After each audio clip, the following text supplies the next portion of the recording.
review Paria Falls, Trinidad and Tobago. Paria Waterfalls in Trinidad. Okay, location. It's located on the north coast of Trinidad, and to get there you have to go through the village of Blanchisseuse. Access. If I remember, you just go to Maracas Beach, take the road all the way to the end, and you're going to get to the very end. North Coast Highway, I think it's called. Yeah. You're going to come to the village of Blanchisseuse, right. And you can park there at there's like a suspension bridge, an old suspension bridge. Mini drawbridge. You can park right by the suspension bridge, yes. if you do not have a 4x4. Or you can take your 4x4, go over the bridge, which is a little scary because it's not very stable. Tiny little bridge. And go through this dirt road, past some houses, and then you can park somewhere there and then access the trail. Yes. It's about a mile in from the suspension bridge. Okay, fees. There weren't any. Matter of fact, free. Yeah, this is a free hike.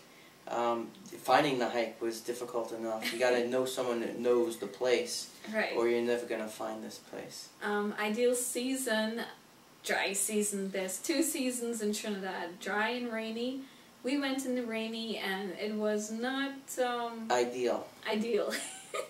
So dry season, it's much better. It's less slippery, less dangerous. Yeah, it's definitely more of a comforting factor knowing that as you're going through, you don't have to worry about thunderstorms or anything like that. Or landslides, which happens frequently. Okay, trail breakdown. Type of trail. This is an out and back trail. Right. It's 7 miles long, not very high. About what? Less than 500 feet with the elevation gain. You're basically hugging the coast the entire time. Right. You start off from either the bridge or the other part, the end of the dirt road, and you're going through forest and coming out to the beaches and stuff. You pass about 4 streams and 3 beaches. I think Yara Beach is one of them, and the last beach is Paria Beach, which is really pretty. If you follow the streams, they all lead out to the ocean, and you always get these really pretty beaches when you do that. And then the last beach is Paria Beach, and then you go inland a bit through the rainforest and get to Paria Waterfall. Gear guide. My suggestion here is definitely pack light and make sure you have waterproof sacks in your bag itself. Okay. Because you have to ford a river, at least one river you have to ford and walk through. So maybe waterproof boots might be good. Our friends, they used this sandals. This kind of sandals that was pretty good because it's really nice when the water going, because it's hot, so it's good to walk through and your feet get wet and cool. I had kayaking shoes, or slip rock shoes from North Face, and I thought those would be really good. Turned out not to be good, so I would probably next time around either go with the waterproof all the way through or just plain sandals. Right, and dry sacks would be good. Hiking poles would be good. Yeah, could have used the hiking poles. We didn't have them down there though. We should have. How difficult was this? You know what? I didn't think it was that difficult except for the humidity when we went. Yeah, if you're not used to the humidity, it'll definitely take a toll. So yes. Come prepared, well hydrated, because you're gonna lose a lot of your moisture. Yeah, I think even in the dry season, it's probably still gonna be one of those hikes that you better prepare with water. You actually could bring a filtration system and drink out of the rivers as you go through. Yeah. I mean, the water is clean enough. I would just bring a filtration to do that. Okay, the scenery. Beautiful. Yeah, it was actually really nice because you're walking right along the coast. You have a lot of the ocean effect, and then you get the crashing waves. You get the was there seagulls? Oh, yeah, there were seabirds. There were seabirds. Yeah. Parrots. The rainforest itself is very pretty, and there's all sorts of really strange, I don't know, trees in there. Yeah, you feel like you're in the Amazon 1 second, and then the next second you're on this beautiful, beach. It's really, really nice. So I would say the scenery actually in Right. places was world class. One of the beaches was where turtles came to lay their eggs. That's in Paria Beach. And then there's some rock formations off the coast in all the beaches. There's like this coconut tree growing on a rock. It's pretty cool. It was really nice also. You're coming out of these little brooks and streams, and then you come into this own little private beach area, and it was just really, really nice. Bring your swim trunks.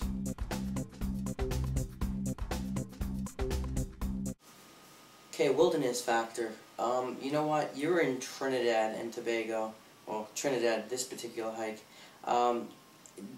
Really, there isn't any overdeveloped areas. I would say the wilderness factor on this hike was moderately to high. Once you got out of the first part of where the road ended, you were in the woods, and that was it. You were surrounded by ocean on one side, which there was nobody.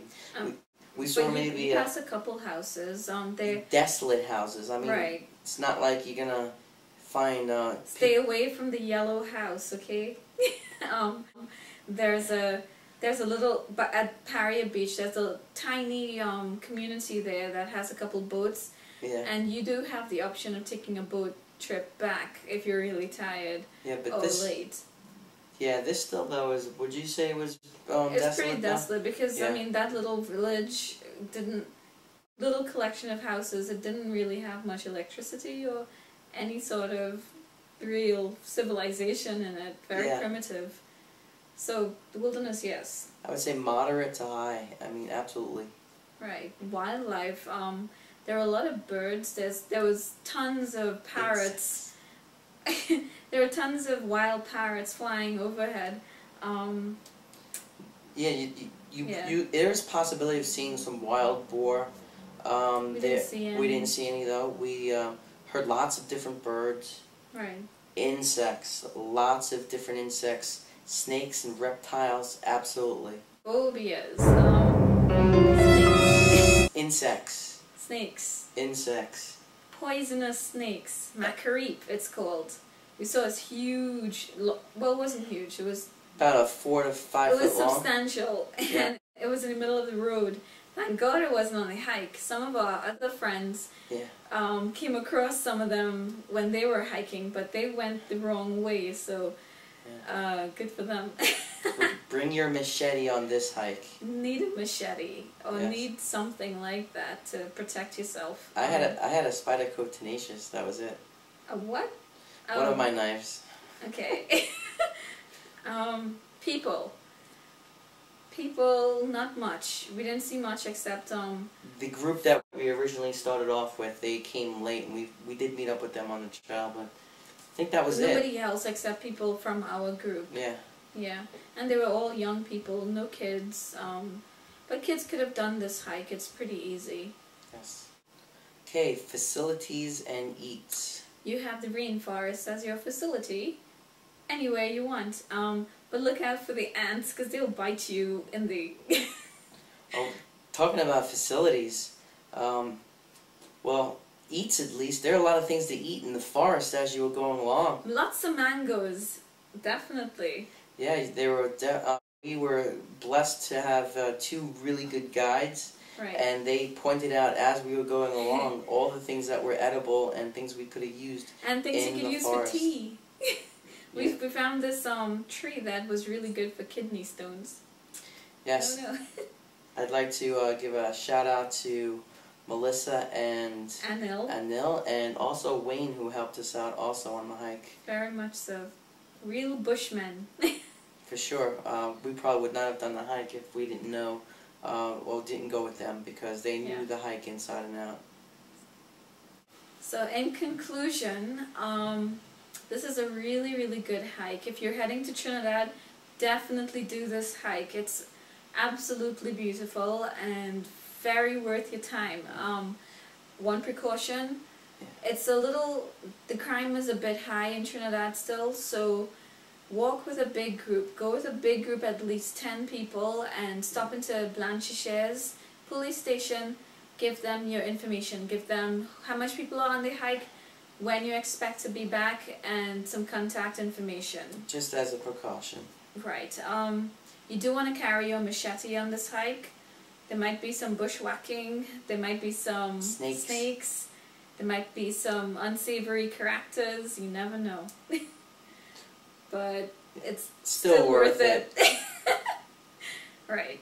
We didn't come across anything bad when we went, so it's not that it happens every time. It just take precaution. Be prepared. Okay, Matt and Kim, I hike around. Later.